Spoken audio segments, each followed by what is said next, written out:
ये shortest path इन अ grid वाला challenge, जो कि एक बहुत ही फेमस गूगल, अमेज़ॉन और ऊबर इंटरव्यू क्वेश्चन है।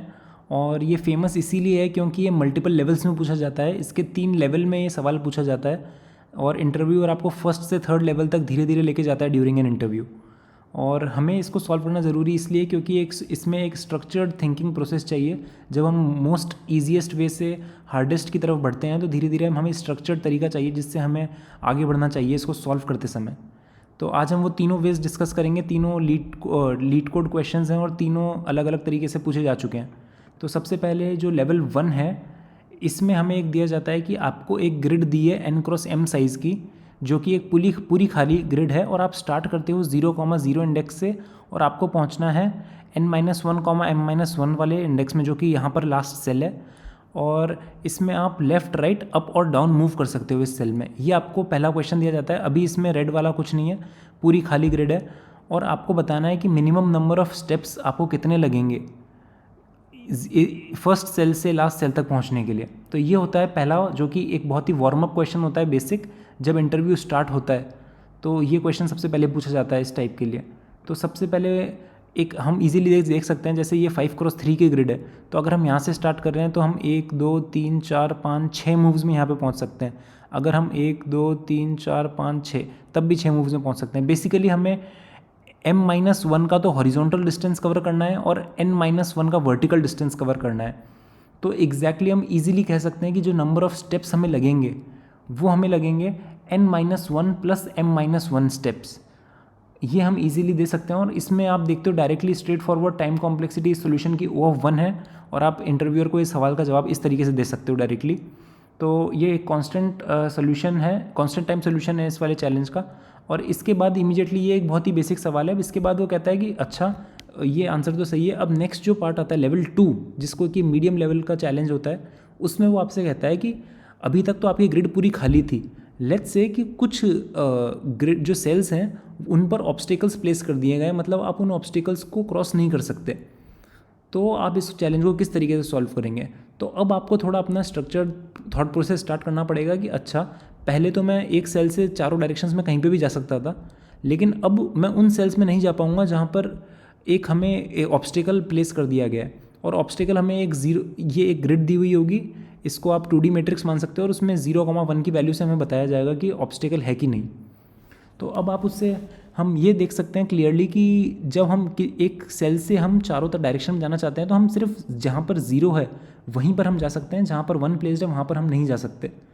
तो हम इजीली इसको सॉल्व कर सकते हैं अगर हम अब हम जानते हैं कि एक सेल में से 4 डायरेक्शंस की तरफ एजेस निकल रही है। तो हम पहली बात तो हम ये नोटिस करेंगे कि ये एक ग्राफ काइंड ऑफ स्ट्रक्चर है, जहाँ पर हर नोड के थ्रू कुछ एजेस हैं जो कि दूसरे नोड्स के कनेक्ट करती है। तो पहली ऑब्जर्वेशन तो ये कि एक ग्राफ काइंड ऑफ स्ट्रक्चर है। दूसरी ये कि हम जब इस ग्राफ का हमें DFS करना है और हमें सोर्स नोड से टारगेट नोड की तरफ पहुंचना है। अब या तो आप DFS कर सकते हो या BFS कर सकते हो, उसमें हम लेटर डिसाइड करेंगे, पर अभी के लिए हम ये बोल सकते हैं कि हम इस ग्राफ के थ्रू आइट्रेट करके एजेस के थ्रू आइट्रेट करके हम सोर्स से टारगेट की तरफ हमें पहुँचना है। तो ये हमें बोलना चाहिए। और तीसरी चीज़ जो ऑब्जर्वेशन है कि इसमें सोर्स से टारगेट तो पहुँच जाएंगे, अब हमें DFS या BFS इन दोनों में से एक चीज़ यूज़ करनी है इसको सॉल्व करने के लिए। तो जब भी हमें minimum number of steps, shortest distance और इस टाइप के सवाल सॉल्व करने होते हैं तो बेस्ट तरीका होता है BFS यूज़ करने का, क्योंकि ब्रेड्थ फर्स्ट सर्च में आप टारगेट की तरफ तेज़ी से पहुंचते हो, आप मिनिमम नंबर ऑफ़ स्टेप्स से पहुंचते हो आप उसमें। जबकि DFS में आप एक नोड में पूरा फुल डेप्थ में जाते हो फिर वापस आते हो। तो मिनिमम स्टेप्स DFS से कैलकुलेट करना थोड़ा ट्रिकी है, इसीलिए जब भी मिनिमम स्टेप्स आएँ तो उसको देखते ही आपको BFS क्लिक करना चाहिए।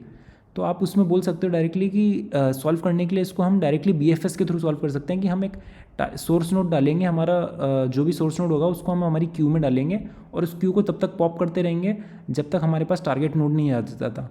और अगर तब भी हमारे पास टारगेट नोड नहीं आया, इसका मतलब हम नहीं पहुंच सकते उस टारगेट नोड तक। तो इसमें 2 चीज़ें हैं, हमें BFS करना होगा और फाइंड करना पड़ेगा कि क्या हम रीच कर सकते हैं उस नोड तक या नहीं, और अगर नहीं कर सकते तो हमें -1 रिटर्न करना होगा। तो इस तरीके से हमें बताना है, ये सारी ऑब्जर्वेशंस हमें बोलनी चाहिए ड्यूरिंग एन इंटरव्यू। और जो सबसे डिफ़िकल्ट जो लेवल 3 आता है वो इसका ये आता है। अब इसमें भी वो सेटिस्फाइड है, आपसे कॉम्प्लेक्सिटी पूछी जाएगी तो आप डायरेक्टली कह सकते हो कि BFS की complexity number of edges plus number of nodes के बराबर होगी। नंबर ऑफ़ एजेस यहाँ पर n² O(n² के टर्म्स में होगी। तो ईजिली n इंटू एम हमारी टाइम कॉम्प्लेक्सिटी हो जाएगी लेवल 2 को सॉल्व करने के लिए, जिसमें कि एक ग्रिड दी हुई गई थी हमें कुछ ऑब्स्टिकल्स के साथ और हमें सोर्स से टारगेट तक पहुंचना था, बस ये क्वेश्चन था। अब जो लेवल 3 आ जाता है इसका, इसमें वो बोलता है कि पिछली बार तो आप ऑब्स्टिकल्स को बिल्कुल मतलब जा ही नहीं रहे थे ऑब्स्टिकल्स के थ्रू। अब लेवल 3 में आप लेट्स से कि आप के ऑब्स्टिकल्स को क्रॉस कर सकते हो during your journey from source to target. तो आपको बताना है कि मिनिमम नंबर ऑफ स्टेप्स आपको कितने लगेंगे। तो अगर तो फिर सबसे पहले हमें ये करना है इसको सॉल्व करने के लिए कि हमें ये देखना है कि अभी तक हमने BFS वाला कोड लिखा था हमारा, उसमें कहीं पर भी ये वाला हमने यूज़ नहीं किया था कि हम एक जो कि ऑब्स्टिकल वाला सेल है उसमें हम क्रॉस कर सकते हैं, लेकिन अब हमें ये स्टोर करना पड़ेगा। तो इसके लिए हमें एक और आर्ग्यूमेंट हमारे जब भी हम BFS कर रहे हैं हमें एक चीज़ स्टोर करनी पड़ेगी जो कि हमें बताएगी कि हम कितने ऑब्स्टिकल्स को इस स्टेज पर क्रॉस कर सकते हैं। तो लेट्स से मैं यहाँ से स्टार्ट कर रहा हूँ फर्स्ट वाले सेल से। अगर मुझे यहाँ पर करंटली पॉसिबल ऑप्शंस मेरे लिए सिर्फ ये एक राइट वाला है, नीचे वाला एक ऑप्शन नहीं है क्योंकि यहाँ पे ऑब्स्टिकल है। लेकिन अगर मुझे बोला गया कि आपके पास 2 ऑब्स्टिकल्स को आप क्लियर कर सकते हो, तो मैं एक ऑब्स्टिकल को क्लियर करके यहाँ पर पहुँच सकता हूँ। तो इसको बढ़ाने के लिए इसको थोड़ा सा BFS को एक्सटेंड करना पड़ेगा लॉजिक, और हमें फाइंड करना पड़ेगा कि अगर ऑब्स्टिकल को क्रॉस करने जितने हमारे पास के कैपेसिटी है तो हम कैसे उसको क्रॉस करके आगे बढ़ते जाएं और उसको क्यू में कैसे कैसे पुश करते रहें। तो इस कॉम्प्लेक्सिटी को हम डिस्कस करेंगे एक सोल्यूशन के थ्रू। तो अब सबसे पहले हम करते हैं कि n और m हमने डिफाइन किया जिसमें ग्रिड के साइज़ n और m है, रोज़ और कॉलम्स। फिर हमने एक निकाला minimum steps n, m, k+1, जो कि हमें बताएगा कि n जो भी i, जो भी हमारे x, y कोऑर्डिनेट पर हम जब जा रहे हैं मिनिमम स्टेप्स के साथ, तो हम कितने मिनिमम स्टेप्स में हम वहाँ पर पहुँच पा रहे हैं। तो बेसिकली अगर हमें k+1 स्टेप्स बाकी है हमारे, तो हम n, m में कितनी बार में पहुँच सकते हैं ये हमें ये बताएगा। और हम यहाँ पे एक बूलियन भी, क्योंकि हमारी हर स्टेट के ऊपर हमारे पास 3 चीज़ें हैं, x, y और कितने ऑब्स्टिकल हम यहाँ पे क्रॉस कर सकते हैं, इसलिए हमने 3 चीज़ें हमारे विजिटेड में भी बना ली है और हमारे जो मिनिमम स्टेप्स हैं उस एरे में भी हमने 3 चीज़ें लगाई हैं कि x कोऑर्डिनेट क्या है, y कोऑर्डिनेट क्या है और कितने ऑब्स्टिकल्स अभी हम क्रॉस कर सकते हैं यहाँ से। तो ये हम स्टोर कर रहे हैं। हमने मिनिमम स्टेप्स को तो इंट मैक्स से इनिशियलाइज़ कर दिया है और मिनिमम स्टेप्स ऑफ 0, 0 k को हमने 0 कर दिया है क्योंकि हम उसी से स्टार्ट कर रहे हैं, उसी स्टेट से स्टार्ट कर रहे हैं। तो और नेक्स्ट हमने बूलियन एरे बनाई है जिसको हमने पूरा फॉल्स कर दिया है अभी तक। और फिर हमने एक क्यू बनाई है जो कि हमारी BFS की स्टैंडर्ड क्यू है और उसमें हमने सबसे पहले पुश कर दिया 0, 0, k, यानी हमारा स्टार्टिंग पॉइंट और k ऑब्स्टिकल्स जो कि मैं अभी रिमूव कर सकता हूँ। अब इसमें अब हमें आइटरेट करना है, पूरा BFS का स्टैंडर्ड कोड है। तो सबसे पहले हमने ये dx, dy बनाए जो कि हमें बताएगा चारों डायरेक्शंस कवर करने का एक अच्छा तरीका है। इसको भी आप ज़रूर नोट करिएगा, बहुत ही इंपॉर्टेंट वे है। अब हमने हमारे BFS यहाँ पे स्टार्ट कर दिया कि जब तक मेरी क्यू एम्प्टी नहीं होती मैंने अपना क्यू का टॉप निकाला है।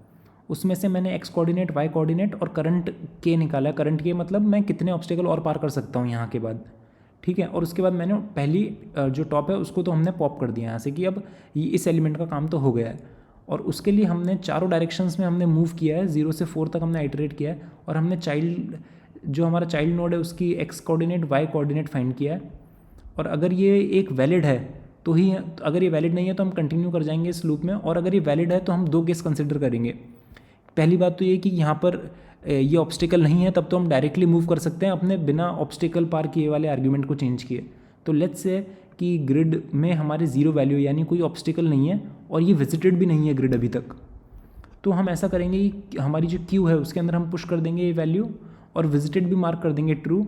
और मिनिमम स्टेप्स जो इस चाइल्ड नोड तक पहुँचने में लगेंगे वो मिनिमम स्टेप्स ऑफ पेरेंट +1 हो जाएंगे। ये स्ट्रेट फॉरवर्ड लॉजिक है। और अगर हम n-1, m-1 में पहुंच चुके हैं तो हम रिटर्न कर देंगे हमारा जो आंसर है वो, इस पॉइंट तक जो हमें नंबर ऑफ स्टेप्स मिले हैं वो हम रिटर्न कर देंगे।